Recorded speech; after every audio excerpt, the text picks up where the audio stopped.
Grow IPOയ്ക്കുള്ള ആവശ്യം ഇപ്പോൾ ശക്തമായി കൂടിക്കൊണ്ടിരിക്കുകയാണ്. എന്നാൽ എന്താണ് ഈ തിരക്കിനുള്ള ഒരു കാരണം? ഇന്ത്യക്കുള്ളിലെയും അതുപോലെ ലോകമെമ്പാടുമുള്ള വൻ നിക്ഷേപകർ ഇതിന് പിറകെ ക്യൂ നിൽക്കുന്നതിന്റെ ഒരു കാരണം എന്തായിരിക്കും? ഒന്നാമതായി ആങ്കർ ബുക്ക് 15 മടങ്ങ് ഓവർ സബ്സ്ക്രൈബ് ചെയ്തു. ഒരു ചെറിയ ഉദാഹരണം പറയുകയാണെങ്കിൽ ഒരു ചെറിയ കേക്ക്, പക്ഷേ അതിന് ആവശ്യക്കാരോ വളരെയധികം പേര്. നോർവേ, സിംഗപ്പൂർ, അബുദാബി എന്നിവിടങ്ങളിൽ നിന്നുമുള്ള സോവറിൻ വെൽത്ത് ഫണ്ടുകൾ അതിൽ നിക്ഷേപിച്ചിരിക്കുന്നു. ഇത്രയും ആളുകൾ ഈ ഒരു കമ്പനിയെ പിന്തുണയ്ക്കുമ്പോൾ അത് ആ കമ്പനിയിലുള്ള വിശ്വാസത്തിന്റെ അടയാളമാണ്. MIT, ഗോൾഡ്മാൻ സാച്ച് പോലെയുള്ള വലിയ പേരുകളും ഗ്രോവിന് പിന്നിലുണ്ട്. കൂടാതെ HDFC life, ICICI Prudential life തുടങ്ങിയ ദീർഘകാലം ഇൻഡസ്ട്രിയിലുള്ള ആളുകളും രംഗത്തുണ്ട്. ഇത് ഗ്രോവിന്റെ ഭാവിയിലുള്ള അവരുടെ ശക്തമായ വിശ്വാസത്തെ പ്രതിനിധീകരിക്കുന്നു. ഇന്ത്യയിൽ നിന്നുള്ള ഇതിഹാസ നിക്ഷേപകരായ സുനിൽ സിംഘാനിയ, ഉത്പൽ ചേത്, മധുസൂദൻ കേല, വികാസ് ഖേമാനി എന്നിവരെ നമ്മൾ മറക്കരുത്. ഇവരെല്ലാം ഓൾറെഡി വിജയിച്ച ആളുകളെ നേരത്തെ തന്നെ തിരിച്ചറിയുന്നതിൽ വിദഗ്ധരാണ്. കൂടാതെ HDFC, SBI, axis, Motilal Oswald തുടങ്ങിയ മുൻനിര മ്യൂച്വൽ ഫണ്ടുകളെല്ലാം IPOയെ പിന്തുണയ്ക്കുന്നു. ഈ ഒരു വസ്തുതയും ഒഴിച്ചുകൂടാൻ പറ്റാത്ത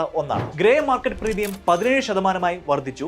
ഇത് നല്ലൊരു മാറ്റത്തെ സൂചിപ്പിക്കുന്നു. പക്ഷേ ഓർക്കുക, ഇത് മാർക്കറ്റ് ബഹളം മാത്രമാണ്, ഉറപ്പുള്ള ഒരു വരുമാനമല്ല. എന്തുകൊണ്ട് ഇതെല്ലാം സംഭവിക്കുന്നു? കാരണം കമ്പനിയുടെ പ്രൊമോട്ടർമാർ OFSൽ പങ്കെടുക്കുന്നില്ല, അതായത് offer for sale, which means അവർ അവരുടെ ഓഹരികൾ വിൽക്കുന്നില്ല. ഇത് അവർ ചെയ്യുന്ന ബിസിനസ്സിലുള്ള അവരുടെ ശക്തമായ ആത്മവിശ്വാസത്തെയാണ് സൂചിപ്പിക്കുന്നത്. കമ്പനിയുടെ നെറ്റ് മാർജിൻ ഏകദേശം 46%, അതായത് സമ്പാദിക്കുന്ന ഓരോ 100 രൂപയിലും 46% പ്രോഫിറ്റ് കമ്പനിക്ക് ലഭ്യമാകും. മുൻകാല പ്രകടനം നോക്കുകയാണെങ്കിൽ 2022 മുതൽ 2025 വരെയുള്ള സാമ്പത്തിക വർഷത്തിൽ 127.70% CARG വളർന്നു. കൂടാതെ നാഷണൽ സ്റ്റോക്ക് എക്സ്ചേഞ്ചിലെ ആക്റ്റീവ് ക്ലയന്റുകളിൽ കമ്പനിക്ക് 26% മാർക്കറ്റ് ഷെയർ ഉണ്ട്. അതുകൊണ്ട് തന്നെയാണ് ഗ്രോ IPOയുടെ ആവശ്യം എപ്പോഴും കൂടുതലായി തന്നെ നിൽക്കുന്നത്. എന്നാൽ നിങ്ങൾ നിക്ഷേപിക്കുന്നതിന് മുമ്പ് സ്വയം ഗവേഷണം നടത്തുകയും നിങ്ങളുടെ സാമ്പത്തിക ഉപദേഷ്ടാവുമായി ചർച്ച ചെയ്യുകയും ചെയ്യുക. ഇത് വെറും ഒരു ഇൻഫർമേഷൻ അപ്ഡേറ്റ് മാത്രമാണ്, സാമ്പത്തിക ഉപദേശമല്ല. ഓഹരി വിപണിയിലെ നിക്ഷേപങ്ങൾ വിപണിയിലെ അപകട സാധ്യതകൾക്ക് വിധേയമാണ്.